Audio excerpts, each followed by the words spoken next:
गुरुजी। आज हम सब यहाँ पे हैं। वी शुड कंसिडर सेल्व्स कि हम बहुत ब्लेस्ड हैं और बहुत लकी हैं कि आज हम गुरुजी के शरण में हैं, गुरुजी के दरबार में हैं और गुरुजी की ब्लेसिंग्स हमारे साथ हैं। आज मैं आपके आगे जो खड़ी हूँ और आपको सत्संग सुनाने वाली हूँ, ये गुरुजी की ही कृपा है और गुरुजी की मेहर है कि उन्होंने खुद ही अपने मुंह से बोल के कहा था कि मैंने तेरे को एक नया जीवन दिया है और एक नई लाइफ दी है। Thank you Guruji. इंटर्नशिप के लिए मैं पहली बार नॉर्थ इंडिया आई थी, तो मैंने हमेशा ही सुना था कि नॉर्थ इंडियन समर बहुत ख़राब होती है और जो लू होती है बहुत गर्म होती है। एंड सिंस मैं अपनी इंटर्नशिप रोहतक से कर रही थी एंड मेरे हॉस्टल और हॉस्पिटल के बीच में कम से कम 1 किलोमीटर का डिस्टेंस था जो हमें पैदल चल के जाना था। एंड मैं बहुत डर रही थी क्योंकि अभी विंटर मैंने पहले देखी थी and I suffer from bronchitis. तो मैं अपनी मम्मी को ऐसे कैजुअली बोला, वैसे हम अभी गुरुजी के पास आने ही लगे थे, तो मैंने मम्मी को कैजुअली बोला कि मम्मी अभी तो मार्च अप्रैल शुरू हो रही है, अभी से मुझे गर्मी लगती है तो मैं मई में कैसे जाऊंगी कॉलेज और मैं तो पक्का बीमार पड़ जाऊंगी कि मैं, क्योंकि 2 बजे हमें वापस हॉस्टल आना होता था। एंड मम्मी कहते कोई बात नहीं बच्चे, गुरुजी हैं। तो मैंने कहा इसमें गुरुजी का क्या लेना देना, वाई वुड ही बॉदर कि मैं कैसे जा रही हूँ और कहाँ जा रही हूँ। तो मम्मी कहती नहीं, गुरुजी के ऊपर छोड़ दो, वो ही देखेंगे। एंड मैं उस बात को भूल गई। फिर क्या हुआ कि अप्रैल में ऐसे ही मैंने अपने आर्म को टच किया और मुझे लगा कि मैं बहुत गर्म हूँ। मैंने अपनी एक फ्रेंड को बोला कि ज़रा मेरा माथा चेक करो, तो कहती है देखो तो बहुत तेज़ बुखार है। तो मैंने कहा मुझे तो कुछ फील नहीं हो रहा कि इतना तेज़ मुझे बुखार है। एंड वो हैपन टू बी सैटरडे, तो मैंने घर जाना था। तो मैं घर गई और मैंने ऐसी मम्मी को कैजुअली बोला कि मम्मी मेरा माथा देखो बहुत गर्म है। मम्मी ने हाथ लगाया, मम्मी कहते बहुत गर्म है तेरा माथा, में तुझे कुछ फील नहीं हो रहा? मैं कहा नहीं मुझे तो कुछ नहीं फील हो रहा। मम्मी कहती फिर भी हम थर्मामीटर लगा के टेम्परेचर चेक कर लेते हैं। तो उस टाइम निकला था 102 का बुखार and I am absolutely fine, absolutely normal. मैंने कहा शायद थर्मामीटर में कुछ प्रॉब्लम है। मम्मी कहती नहीं नहीं ये तो बिल्कुल ठीक है। तो उन्होंने किसी और का चेक किया, वो तो नॉर्मल था। मैंने कहा पता नहीं। फिर 2 दिन तक बुखार उतरा नहीं। हम डेली चेक कर रहे थे।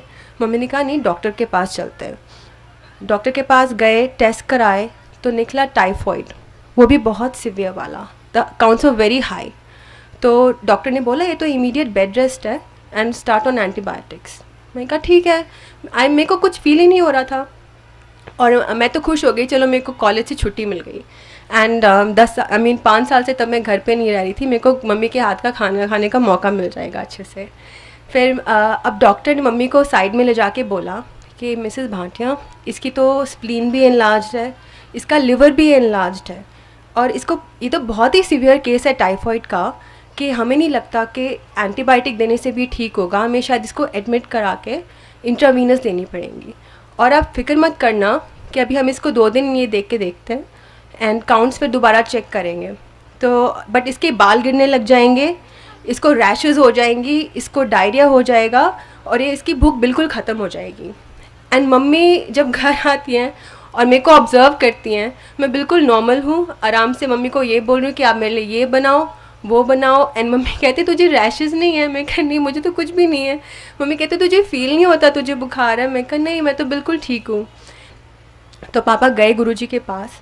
अब पापा के मन में आ रहा था कि गुरुजी से पूछूं, बट एक बार तो बात कर चुके थे। बट फिर पापा ने कहा नहीं कि नहीं बात करूँगा।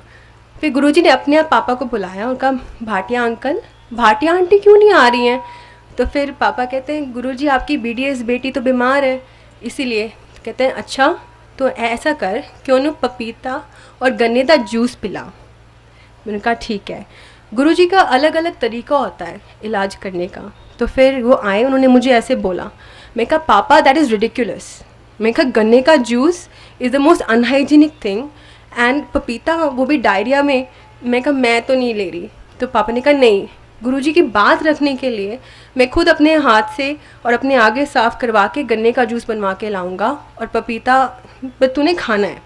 मैंने बहुत मना किया। मैं कहा नहीं, टाइफॉइड में ये सब चीज़ें तो this are the last things के कोई भी रेकमेंड करेगा। तो फिर पापा ने कहा नहीं। अब उन्होंने मुझे गन्ने का जूस पिलाया, पपीता खिलाया और मेरे को सीवियर डायरिया हो गया। मैं कहा देखा पापा कि ऐसी चीज़ों से तो मैं और भी बीमार हो जाऊंगी।